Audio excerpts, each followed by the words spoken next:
the headline sports story of 1973 was not the World Series itself. That the Mets actually got there in the first place was something that defied belief. After all, weren't the Mets dead last in the National League East? Tug McGraw remembers it well. Mr. Grant, our chairman of the board, decided to have a meeting one day. But before I knew of this meeting, I came to the ballpark the very same day, and I was extremely enthusiastic this day. I felt like, boy, I think it's going to start getting better around here.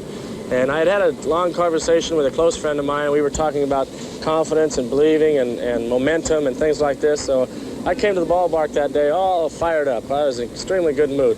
And I was out here in the outfield during batting practice hollering to the different players on the club and to the fans that you got to believe, you know, you got to believe.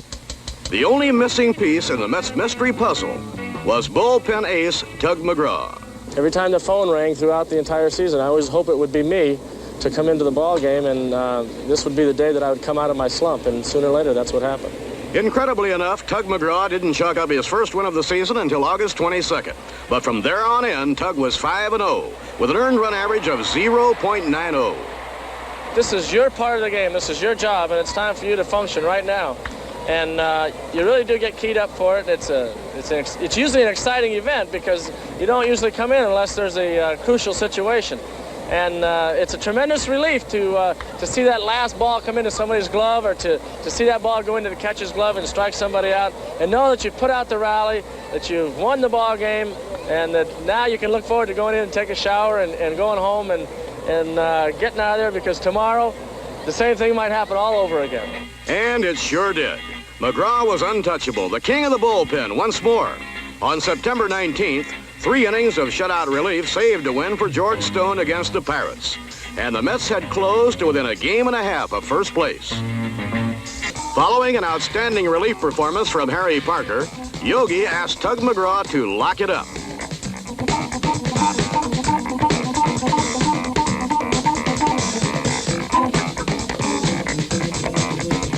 Tug nails down a 5-2 win for Parker, and the Mets couldn't have picked a better time to reel off 6 in a row.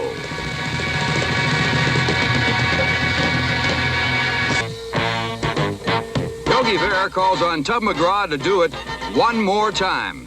Another save today would make it 25 on the year. And as one writer put it, he saved more than games. He saved the season. Now the stretch by McGraw, the 3-2 delivery, the runner goes, and a little pop-up. Milner grabs it, he'll run to first, double play, the Mets win the pennant. The Mets have just won the pennant in the Eastern Division. It's all over, the Mets have won it with a magnificent stretch drive. They won 19 and lost only 8 in September. They've won their first October ball game, and with it, they have won the pennant in the Eastern Division. I believe the reason Yogi took me out is because of the great relief pitcher, Tug McGraw, in the bullpen.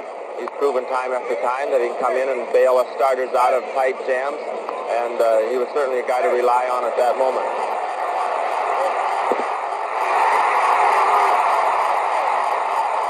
Even New York's Mayor John Lindsay is caught up in the enthusiasm. Tug McGraw is definitely contagious. The author of the Mets victory slogan comes through again, and the shutout remains intact.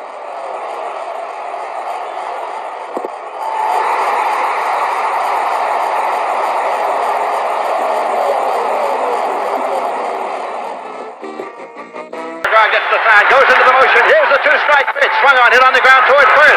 Milner has the ball. Looks to McGraw. It's over. The New York Mets have won the pennant. The New York Mets have won the pennant.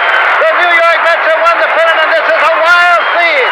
Fans are pouring out onto the field. A mad scene at Shea Stadium as the New York Mets have won the National League pennant. Call it what you want.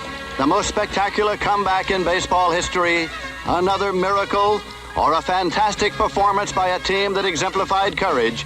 But one thing certain, when it was all over, everyone believed.